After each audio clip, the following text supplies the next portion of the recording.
Hi, and welcome to the Parenting in the Thick of It show. My name is Louise Clark, your parenting partner, parent coach, and mindfulness coach.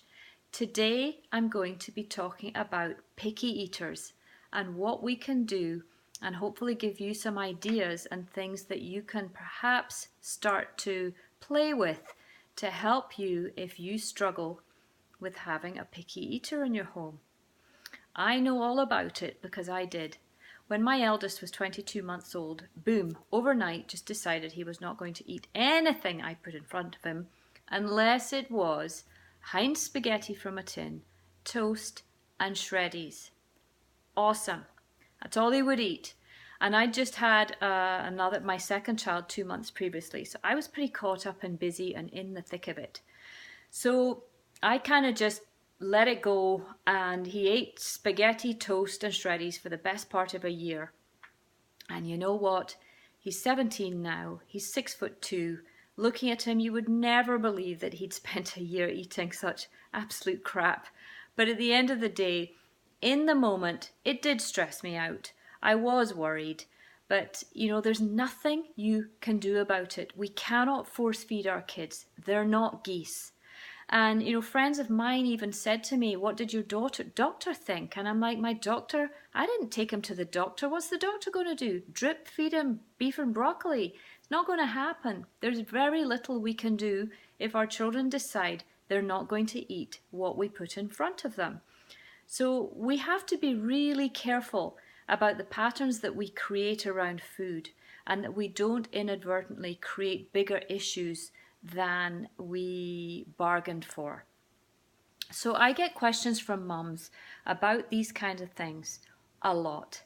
And in the sessions I do, the parent coaching sessions I do with mums, we often talk about food. So I'm going to go through some of the common questions that I get asked, because maybe the answers to them might help you. Many mums say to me, you know what, I end up cooking 3 different things for all of them every night, and it's a gong show. I'm exhausted. I hate meals. I dread meals. I don't even want to think about them. And you know what, neither would I if I was having to make 3 meals every night to cater to everybody's needs and desires. So we have to be really careful about what we about making our beds. If we make our beds, then we have to sleep in them. So get very clear on what you want your meal times to look like, and how are you going to take action to bring about some changes. Because if you don't put some effort into making a change, it's not going to happen. And also know that if you do change things up a bit, you're not going to be popular. Your kids are not going to like you for a while.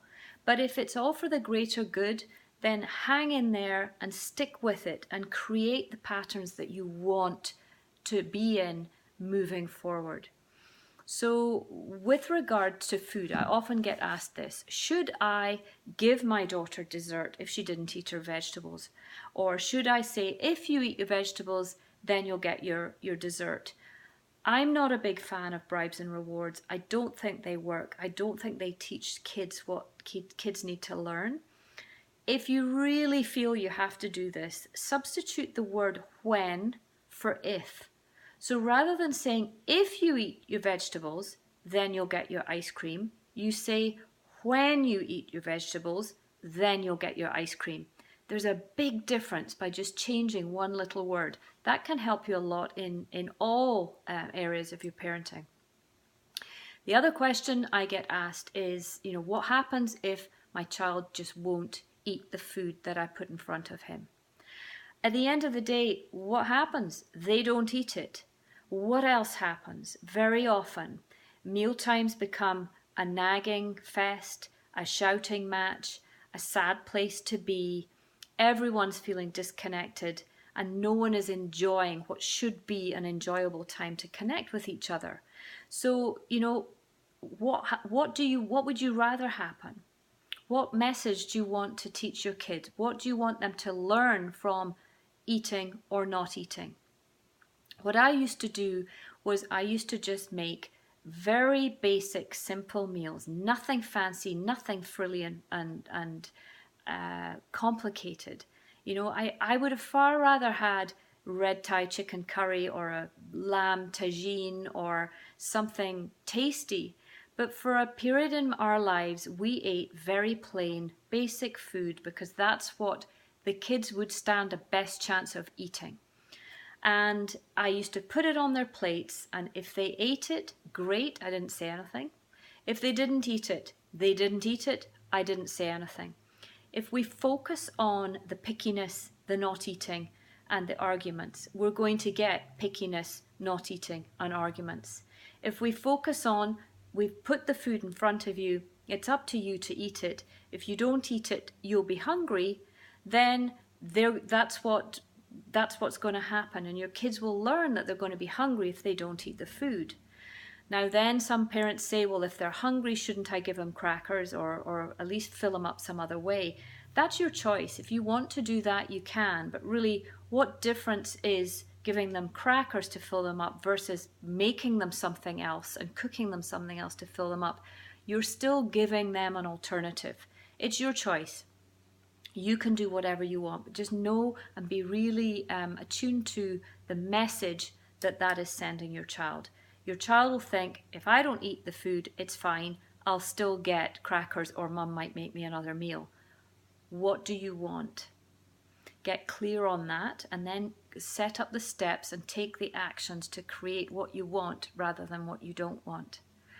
The other question I get asked is, should I give my kids snacks before they go to bed? I have no problem with a snack before they go to bed. They're asleep for 10 to 12 hours. They might need something else before they go to sleep. But if you're giving them a snack, make sure they know that it is that. It's a snack. And a snack is not a meal replacement. So if they know they're just going to get a small snack of some sorts, that if they haven't eaten their dinner, it'll help them a bit, but it's not going to fill them up, then the incentive to eat dinner the next night is going to be greater. But if they're sitting at the table knowing, if I don't eat my dinner, I know I'll get my snack before I go to bed, and I know it can be as much or as little as I want, then you're back to square one. You haven't really achieved very much. So yes, use snacks. Use them as you want them to be seen, but make sure they're in alignment with what you're wanting to create, meals and your picky eater. The other thing I did with my kids, which helped us an awful lot, helped them and helped me, was I helped them understand that in the world of food and life and meals, we all have our favorite things, but we can't feast and live off our favorite things. It's not sustainable. It's not going to happen. So they have to learn that they will have their favorite things, and then there'll be a whole load of foods and meals and things that they will like, but they're not their favorites, and that's okay. That's where most of their meals are going to be spent, in that pot. And then there's going to be a smaller pot of things they really hate and dislike. It's up to you as to how you deal with that. But if they understand that they have their favorites and a whole load in between and stuff they really, really hate, then it helps them realize that they can't just have favorites all the time, and neither will they always have to have the things they hate. And I never made my kids eat stuff they hated. I mean, I had things I hated as a kid, and I remember being forced to eat it and being punished if I didn't, because that's what happened. And I hated it. We'd sit in front of Brussels sprouts, looking at them, crying at them, pleading, and eventually, Mum would leave the room and the dog would eat. The dog would eat what we hadn't managed to eat. It wasn't that bad, but it was a very different way of parenting back there. So lots of things to hopefully help you on your way, but know that you cannot force your kids to eat. You can take a horse to water, but you can't make it drink. They're not geese. We can't force feed them.